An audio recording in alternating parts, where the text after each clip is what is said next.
ഒറ്റ ഒരെണ്ണത്തിനും ഒന്നും ചെയ്യാൻ പറ്റില്ല, എല്ലാത്തിനും ഞാൻ തന്നെ ചെയ്യണം. കഴിക്കാറാകുമ്പോ എല്ലാം പറന്ന് കറക്റ്റ് സമയത്ത് വരും.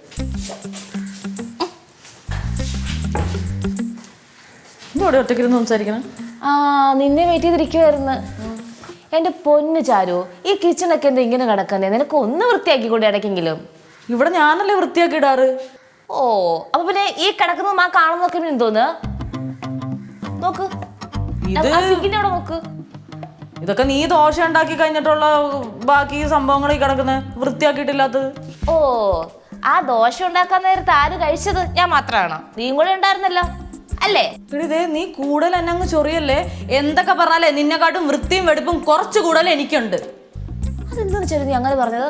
അപ്പൊ ഈ പറഞ്ഞ വൃത്തിയും വെടുപ്പും എനിക്കില്ലെന്നാണ് നീ പറയുന്നത്? ഞാൻ നിനക്കില്ലാന്ന് വല്ലതും പറഞ്ഞ? ഞാൻ എടുത്തു പറഞ്ഞ നിനക്കില്ലാന്നൊന്നും. എനിക്ക് കുറച്ച് കൂടുതൽ ഉണ്ടെന്നല്ലേ ഞാൻ പറഞ്ഞത്. അപ്പൊ അതിലൊരു കുത്തിപ്പറിച്ചിട്ടുണ്ടല്ലോ. അപ്പൊ എനിക്ക് എന്താ കുറവുള്ളത് കൂടെ പറ, കേക്കട്ടെ. ഒന്നാമത്തെ നിന്റെ തോന്നലാണ്. പിന്നെ നീ ഇത്രയും ചൊറ സ്ഥിതിക്ക് ഞാൻ പറഞ്ഞുതരാം. മോളെ, നീ ഉപയോഗിക്കുന്ന ബാ ടവലിന്റെ കളർ എന്താണ്? ടവലിന്റെ കളർ എന്താ? അതല്ല നിന്റെ അടുത്ത് ചോദിക്കണം, കളർ എന്താ? അതിനെന്താ പ്രശ്നം? എന്താ എടി, ഒരിത്തിരി വൃത്തിയുള്ള ആൾക്കാരുടെ ടവലൊക്കെ ആണെങ്കിൽ നല്ല ഭംഗിയിൽ എന്ത് കളറിലാണോ നമ്മൾ വാങ്ങിച്ച അതേപോലെ ഇരിക്കും. വെയിലത്തൊക്കെ ഇട്ട് ഉണക്കി നല്ല നീറ്റായിട്ട്. നിന്റെ എങ്ങനെ ഇരിക്കണത്?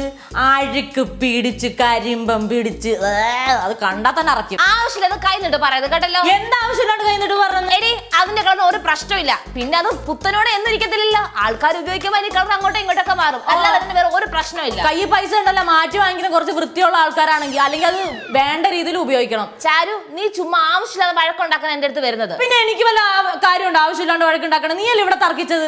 അതുകൊണ്ടല്ലേ ഞാൻ പറഞ്ഞത്. ഇപ്പൊ ഞാൻ തർക്കിച്ചതായ പ്രശ്നം. ശരി, നീ ഇനി എന്നോട് മിണ്ടരുത്.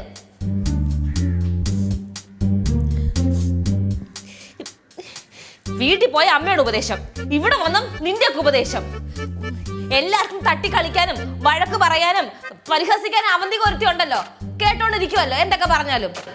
അയ്യോ എടി, ഇത് നമ്മൾ രണ്ടുപേരും കൂടെ അല്ലേ സംസാരിക്കുന്നത്. നീ അതിന് ഇത്ര ഫീൽ ആവുന്ന എന്തിനാ? കൂടുതൽ സംസാരിക്കണ്ട.